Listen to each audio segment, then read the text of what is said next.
परमात्मा श्री राधा कृष्ण के चरणारविंदों में शतकोटि नमन।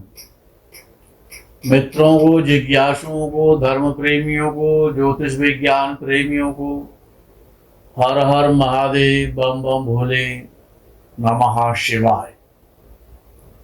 मित्रों, ज्योतिष शास्त्र में दो नक्षत्र आते हैं। 27 नक्षत्रों में दो नक्षत्र होते हैं। एक नक्षत्र का नाम है पूर्वा भाद्रपद और दूसरे नक्षत्र का नाम है उत्तरा भाद्रपद। पूर्वा भाद्रपद नक्षत्र से जो महीने हैं तो उसमें भाद्रपद मास का निर्माण होता है। भाद्रपद नक्षत्र से पूर्वा भाद्रा और उत्तरा भाद्रा। तो पूर्वा भाद्रपद जो नक्षत्र है उससे भाद्रपद के कृष्ण पक्ष का विचार किया जाता है, क्योंकि एक मास में दो पक्ष होते हैं, तो कृष्ण पक्ष और शुक्ल पक्ष। तो भाद्रपद कृष्ण पक्ष वो पूर्वा भाद्रपद है और भाद्रपद शुक्ला जो शुक्ल पक्ष है भाद्रपद का, वो उत्तरा भाद्रपद से निर्मित हुआ है। और भाद्रपद कृष्ण पक्ष अर्थात पूर्वा भाद्रपद, ये जो मास है भाद्रपद का, पूर्वा और उत्तरा भाद्रपद को मिलाकर के, कृष्ण पक्ष और शुक्ल पक्ष को मिलाकर के, ये वर्ष का सबसे श्रेष्ठ और उत्तम फल देने वाला मास है।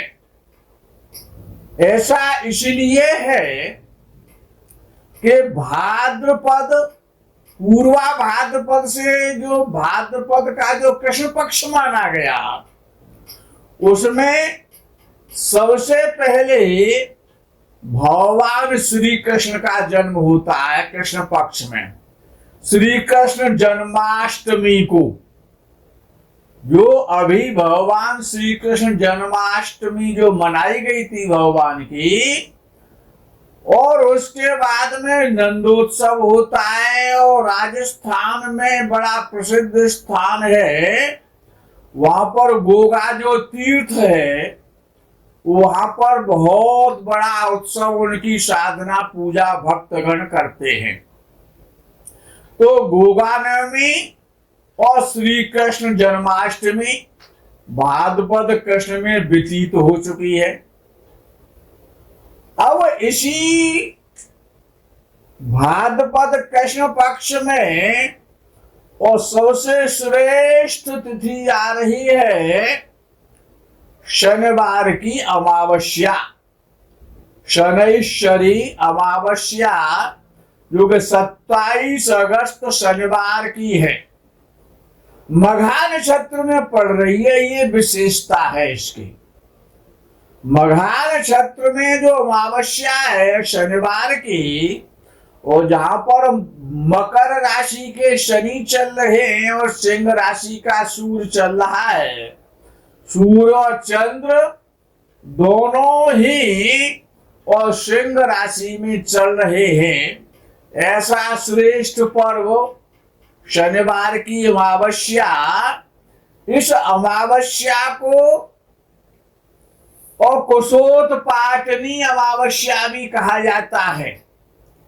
इसकी ये विशेषता है कि इस अमावस्या को जो कुश होते हैं, जो कुशा, जो श्राद्ध पक्ष में जिनका प्रयोग होता है, संसार में जो भी पूजा पद्धति है, जो भी किसी भी देवता विशेष का पूजन किया जाता है, उसमें जो पवित्री धारण की जाती है और ग्रहों में केतु ग्रह को प्रसन्न करने के लिए और कुशा विशेष है।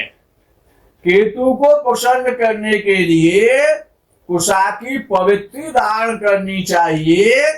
और केतु ग्रह यदि ज्यादा खराब है, कुंडली में ज्यादा पीड़ा दे रहा है, बार बार एक्सीडेंट हो जाते हैं, बार बार चोट लग जाती है, केतु के कारण ज्यादा परेशानियां प्रॉब्लम्स आ रहे हैं, तो कुशोत्पाटनी अमावस्या को कुशा जड़ सहित उखाड़ करके लाइए और उनमें से तोड़ना फोड़ना कुछ भी नहीं है, केवल मिट्टी को झाड़ देना है और नित्य उस कुशा को धो करके जड़ सहित और पीने वाले जल में डाल दें। और एक वर्ष में ये एक ही कुशोत्पाटनी अमावस्या आती है, दूसरी नहीं होती है। इस अमावस्या का विशेष महत्व एक तो मघा नक्षत्र में पड़ रही है, दूसरा के शनिवार को पड़ रही है, तीसरा के मकर राशि में शनि है और सिंह राशि में सूर्य और चंद्र होंगे, रोहिणी नक्षत्र में मंगल होगा। तो ये जो अमावस्या है इसकी विशेषता है कि कुशोत्पाटनी अमावस्या है। केतु ग्रह को प्रसन्न करने के लिए भी इसका समाधान है कि कुशोत्पाटनी अमावस्या में उखाड़ करके लाएं और उसकी यदि आप एक पवित्री 3 कुशा की और एक पवित्री 2 कुशा की बना करके दोनों हाथ की और रिंग फिंगर में यदि आप धारण करते हैं, 3 कुशा की सीधे हाथ की और रिंग फिंगर में धारण करें और 2 कुशा की जो पवित्री है वो आप बाएं हाथ की रिंग फिंगर में लेफ्ट हैंड में उसको धारण करें और सुबह से शाम तक उसको धारण करे रहें, सोते समय उसको निकाल करके अलग रख दें। तो केतु की जो पीड़ा है वो खत्म हो जाएगी। यदि केतु के कारण मानसिक और शारीरिक यदि आपको कष्ट हो रहा है, शत्रुओं से आपको पीड़ा हो रही है, तो उस कुशा को नित्य पीने वाले जल में और रख करके उस कुशा के जल का नित्य पान करें, उसी जल को ग्रहण करें। कुशा कभी भी खराब नहीं होती है जल में, वो सड़ती और गलती नहीं है कभी भी। तो कुशा का जलपान करने से और केतु की समस्त प्रकार की पीड़ाएं और बाधाएं खत्म आपकी हो जाएंगी। जो इनको शनि की पीड़ा है, जो शनि देव जिन पर 7.5 चल रही है या 7.5 आने वाली है, मित्रों याद रखना ये भाद्रपद का जो मास है जिसमें के मघा नक्षत्र में ये विशेष योग बन रहा है, तो इसमें जो 27 अगस्त की आपके लिए जो शनिवारी जो अमावस्या जो आ रही है ये विशेष है, सामान्य अमावस्या नहीं है। तो इसको आप शनि की साधना करें और शमी की समिधाओं के द्वारा और सरसों के तेल से शमी की समिधाएं प्रयोग में लाएं जलाने में, और शमी की समिधा और शमी के पत्रों से और काले तिल मिला करके सरसों के तेल से यदि आप शनि देव का हवन करेंगे, यज्ञ करेंगे, ज्यादा नहीं तो कम से कम शम शनिश्चराय नमः या शम शनये नमः या प्राम प्रीम प्रोम सह शनये नमः, जो भी आपको मित्रों मंत्र आता है उस मंत्र से कम ज्यादा ना हो तो 108 बार और शनि का मंत्र बोल करके सूर्यास्त के बाद में या सूर्यास्त के समय काले वस्त्रों को पहन करके काले आसन पर, कंबल के आसन पर बैठ करके और पश्चिम दिशा की तरफ मुख करके यदि आप शनि को प्रसन्न करने के लिए ये प्रयोग करते हैं तो आपको विशेष लाभ मिलेगा। आपका शनि प्रसन्न होगा। और केतु का उपाय में कुशोत्पाटनी अमावस्या कुशों के द्वारा आपको बता चुका हूं। अब आगे का विषय आता है कि 28 अगस्त से रविवार से और भाद्रपद शुक्ल पक्ष प्रारंभ होगा। तो भाद्रपद शुक्ल पक्ष में भगवान श्री विघ्नों के जो नाशक हैं आदि गणेश भगवान का जन्म होगा, गणेश चतुर्थी। तो ये गणेश चतुर्थी वर्ष में एक बार ही आती है, जो कि 31 अगस्त से प्रारंभ हो रही है। 31 अगस्त को गणेश जयंती है, गणेश चतुर्थी है, चित्रा नक्षत्र में है। विशेषता इसकी ये है कि चंद्रमा तुला राशि का होगा, कन्या राशि को छोड़ चुका होगा और सिंह राशि में शुक्र प्रवेश कर जाएगा। शुक्र और सूर्य एक साथ होंगे, बड़ा श्रेष्ठ है।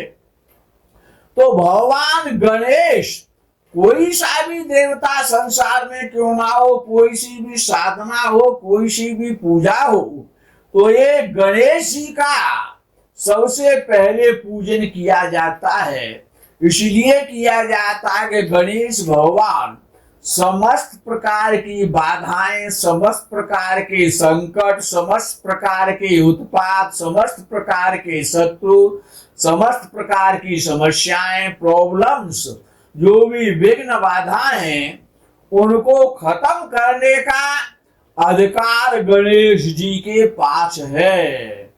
तो गणेश चतुर्थी से लेकर के जो नियम पूर्वक और 9 सितंबर तक, जहां पर अनंत चतुर्दशी आती है, जहां पर उनका विसर्जन होता है, वो डेट है 9 सितंबर, शुक्रवार का दिन होगा और अनंत चतुर्दशी तिथि होगी वहां पर। तो 31 अगस्त से लेकर के और 9 सितंबर तक ऐसा ये कोई विधान नहीं है जैसा कि देखने में आता है। कोई गणेश जी की प्रतिमा ले आए, पाषाण की ले आए, मृत्तिका की ले आए, या गोबर की प्रतिमा भी मार्केट में गाय के गोबर की प्रतिमा आती है। तो कोई 3 दिन साधना करता है, कोई 5 दिन करता है, कोई 6 दिन करता है, कोई 7 दिन करता है और फिर उसको विसर्जित कर जाते हैं अपने तरीके से। खूब खाते पीते, नाच गाना करते, डीजे बजाते। ये कोई साधना का स्वरूप नहीं है। इससे किसी की भी और कोई भी समस्या का समाधान होने वाला नहीं है। उसकी समस्या का समाधान कैसे होगा, विघ्नों का विनाश कैसे होगा, बाधाएं, रुकावटें, समस्याएं, शत्रुओं का नाश कैसे होगा, आपका व्यापार कैसे अच्छा चलेगा, आपकी प्रोन्नति कैसे होगी, आपको ये सब कुछ भगवान गणेश सामर्थ्यवान है। इसीलिए वो सबसे प्रथम पूजा के अधिकारी हैं। तो उनका व्रत रख करके एक समय भोजन करें शाम को संध्या काल में और भगवान गणेश की साधना करें। 31 तारीख गणपत जो गणेश चतुर्थी है वहां से उसको प्रारंभ करें व्रत को और साधना को, और अनंत चतुर्दशी 9 सितंबर तक इस साधना को करें। तो ये निश्चित है कि भगवान गणेश की विशेष कृपा के फलस्वरूप आपको जो फल मिलेगा उसके द्वारा और आपके जीवन के ये निश्चित है कि आपने साधना की तो आपके संकटों का, समस्याओं का समाधान अवश्य होगा। जो भी आपकी मन चाही जो इच्छाएं हैं उनकी भगवान गणेश निश्चित रूप से पूर्ति करेंगे। वेद में तो यहां तक कहा गया है स सर्व विघ्नई वाद्यते, जितने प्रकार के विघ्न हैं उन सब का नाश भगवान गणेश की साधना से हो जाता है। आगे लिखते हैं वेद में स सर्वतः सुख मेधते, और समस्त प्रकार के सर्वतः सब जगह है सुखों की प्राप्ति हो जाती है। और सायं धियानो दिवस कृतम पापम नाशयति, जो भी संध्या के समय जीवन में जितने भी पाप आपने किए हैं, दिन में जो भी पाप किए हैं, सायं धियानो दिवस कृतम पापम नाशयति, दिन में और संध्या के समय जो भी आपने पाप किए हैं ज्ञात और अज्ञात, उन सब का नाश भगवान गणेश की साधना जो भाद्रपद मास में आने वाली है, यदि आप उसको कहते हैं तो समस्त प्रकार के पापों का नाश हो जाएगा। प्रातर धियानो रात्रि कृतम पापम नाशयति, और जो प्रातः काल ब्रह्म वेला में या सूर्योदय के समय जो भी आपने पाप किए हैं उन पापों का विनाश भगवान गणेश की साधना के द्वारा हो जाता है। प्रातर धियानो रात्रि कृतम पापम नाशयति, जो रात्रि में और प्रातः काल जो पाप किए गए तो प्रातः काल की साधना करने से समस्त प्रकार के रात्रि के पापों का नाश हो जाएगा। और सायं प्रातः प्रयज्ञानो अपापो भवति, यदि आप ये साधना कर लेते हैं 31 अगस्त से लेकर के 9 सितंबर तक की, मैं उसको आगे बताने वाला हूं साधना आपको कैसे करनी है, पूरा वीडियो देखें। तो दिन के सुबह के और शाम के सायं प्रातः दोनों, वो पूरे दिन की और पूरी रात्रि के समस्त प्रकार के जब आपके पाप कट जाएंगे तो फिर क्या होगा कि धर्मार्थ काम मोक्षम च विन्दति। संसार में 4 पदार्थ हैं, धर्म है, अर्थ है, काम है और उसके बाद मोक्ष है। तो चारों पदार्थों की प्राप्ति हो जाएगी यदि आप सात्विकी भावना से विधि के आधार पर, जो वैदिक विधि है शास्त्र के द्वारा विधि है, उसके द्वारा यदि आप करते हैं। आगे लिखते हैं अनेन गणपतिम अभिषिंचति, अनेन गणपतिम अभिषिंचति स वाग्मी भवति, भगवान गणेश को अपना अभिषेक जल के द्वारा, अभिषेक जो जलाभिषेक है, और जलाभिषेक किससे किया जाएगा का दूर्वा से किया जाएगा। दूर्वा जो घास होती है उससे भगवान अभिषिंचति, तो गणपति अभिषिंचति, तो दूर्वा से, दूर्वा को एकत्रित किया जाता है। उसका प्रावधान है कितनी उसकी लंबाई होना चाहिए, कितने दूर्वा होने चाहिए, उनको बना करके प्रोक्षणी बना करके और प्रोक्षणी विधान से वही भगवान गणेश का यदि आप अभिषेक करते हैं तो समस्त प्रकार के विघ्नों का नाश होगा और आपकी वाणी में मधुरता आएगी, सुखों की प्राप्ति होगी। आगे लिखते हैं कि यो दूर्वा अंकुरैर्यजति स वैश्रवणोपमो भवति। वैश्रवण कहते हैं कुबेर के लिए, कुबेर भगवान को वैश्रवण कहा जाता है। तो वहां कहा जाता है कि यो दूर्वा अंकुरैर्यजति, जो भगवान गणेश को 108 नामों के द्वारा 108 दूर्वा अंकुरों पर कुमकुम और रोली लगा करके, चंदन लगा करके, और एक एक दूर्वा, उसका प्रावधान क्या है ओम गणपतये नमः दूर्वांकुरं समर्पयामि।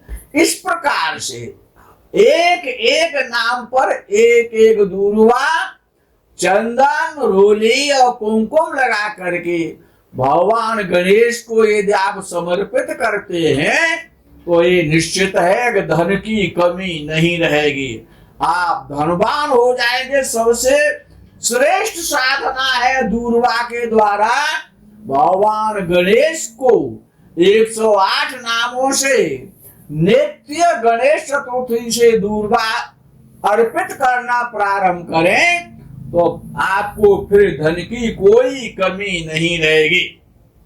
आगे लिखा गया यो लाजैर यजति स यशोवान भवति। यदि आप पॉलिटिकल क्षेत्र में हैं, किसी भी क्षेत्र में है, यदि आपको यश नहीं मिल रहा है, आपके कार्यों की फल की प्राप्ति नहीं हो रही है, तो आपको लाजा के द्वारा जो धान का जो खीर होता है, जहां पर दीपावली पर जिसका प्रयोग किया जाता है, जिसको खीर कहते हैं, उसको लाजा बोलते हैं। उस लाजा के द्वारा भगवान गणेश का साधना करें। गणेश चावलों के द्वारा ना करें, लाजा के द्वारा करें, तो आप बहुत बड़े बुद्धिमान हो जाएंगे। समस्त प्रकार के आपके संकटों का नाश होगा। आगे लिखा है यो मोदक सहस्रेण येति, जो 1000 लड्डू नहीं, वहां पर लिखा गया कि यो मोदक सहस्रेण येति, जो 1000 लड्डू बनवा करके और बर्तन में रख करके भोग लगा देने से भगवान गणेश प्रसन्न नहीं हो रहे हैं। एक एक लड्डू, और जो गणेश सहस्त्र नामावली जो आती है, जिसमें भगवान गणेश के 1000 नाम दिए गए हैं, एक एक नाम से और एक एक मोदक लड्डू, मोदक प्रिय मुद मंगल दाता। भगवान गणेश को लड्डू बहुत प्रिय है, तो 1000 लड्डुओं के द्वारा ये गणेश चतुर्थी को ही कर लो। रोज सामर्थ्य नहीं आप रखते, यद्यपि आप छोटे छोटे लड्डू भी बना सकते हैं। ऐसा नहीं है कि लड्डू 200 ग्राम का ही होना चाहिए, छोटे छोटे भी लड्डू बना सकते हैं। और शुद्धता से बने हुए लड्डू, 1000 लड्डू और 1000 नामों के द्वारा यदि आप भगवान गणेश को अर्पित करते हैं और नित्य अर्पित करते हैं, तो हम ये कह सकते हैं कि समस्त प्रकार के पाप ताप नष्ट हो करके आपके मन में जितने भी प्रकार की कामनाएं हैं और इच्छाएं हैं, उन सब की पूर्ति अवश्य होगी, क्योंकि वेद असत्य नहीं है। उन्होंने ये लिखा, ऋषियों ने वेद के माध्यम से लिखा, वेद को साक्षी करके लिखा कि यो मोदक सहस्रेदि, जो 1000 लड्डू के द्वारा और मेरा यज्ञ करेगा, सब वांछित फलम आपनोति, उसको मन चाहा मैं वरदान दूंगा, उसकी समस्त मन की कामनाओं को पूर्ण करूंगा। आगे लिखा है, यदि आप ऐसा नहीं कर सकते हैं, आप में पूजा करने की सामर्थ्य नहीं है, यदि आपको भली प्रकार से वैदिक विधि के द्वारा, शास्त्रीय विधि के द्वारा यदि पूजा विधि नहीं आती है, तो उन्होंने लिखा अष्टौ ब्राह्मणान, 8 ब्राह्मणों के द्वारा कहीं पर और किसी भी प्रकार के किसी भी माध्यम से योग्य ब्राह्मणों को और खोज करके, तो वहां पर लिखा है अष्टौ ब्राह्मणान सम्यक ग्राहित्वा, उनको खोज करके 8 ब्राह्मणों को और किसी नदी के किनारे प्रतिमा रख करके, या प्रतिमा के समीप बैठ करके वो यदि 8 ब्राह्मण, अष्टौ ब्राह्मणा सम्यक ग्राहित्वा सूर्य वर्चस्वी भवति, सूर्य जैसा तेज, सूर्य जैसा प्रकाश, सूर्य जैसा यश, यानी कि आप जीवन में निष्कलंक और निष्पाप हो जाएंगे। और महाविघ्नात् प्रमुच्यते, समस्त प्रकार के विघ्न नहीं, महाविघ्नात् प्रमुच्यते, महाविघ्नों से, बहुत बहुत बड़ी समुद्र जैसी समस्याओं से आप निकल जाएंगे। और महापापात् प्रमुच्यते, महान महान बड़े बड़े जो पाप आपसे हो गए उनसे आप वो नष्ट हो जाएंगे। और महादोषात् प्रमुच्यते, समस्त प्रकार के महान से महान दोषों की निवृत्ति हो जाएगी।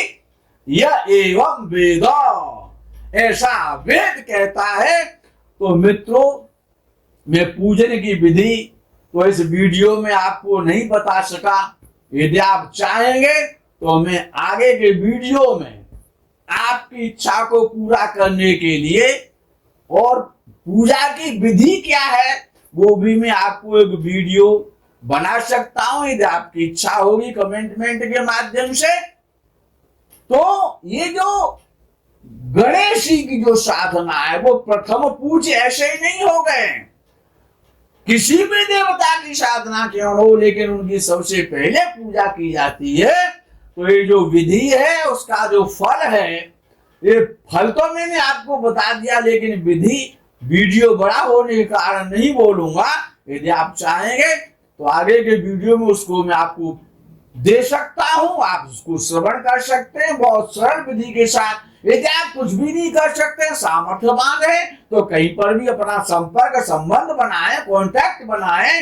और आज ब्राह्मणों के द्वारा नदी के तट पर कोई प्रसिद्ध नदी है, जैसे यमुना नदी है, नर्मदा नदी है, गंगा नदी है, वहां पर किसी प्रसिद्ध तीर्थ में, और इस आज ब्राह्मणों के द्वारा यदि आप ऐसा कराते हैं तो निश्चित है कि आपकी समस्त प्रकार की सभी मंत्रों की सिद्धि का जो फल होता है, प्रथमा सन्निधो वा जगत्वा सिद्ध मंत्रो भवति।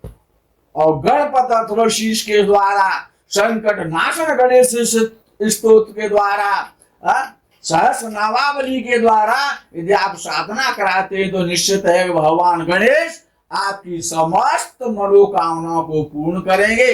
आपका जीवन प्रसन्न हो जाएगा, आप निर्विघ्न हो जाएंगे। आप पर भगवान गणेश की हमेशा कृपा बनी रहे। इसी कामना और भावना के साथ में यहीं पर मैं विराम करूंगा आगे की वीडियो का। आप इंतजार करें, तब तक के लिए हर हर महादेव, बम बम भोले नमः शिवाय। जय गो माता की।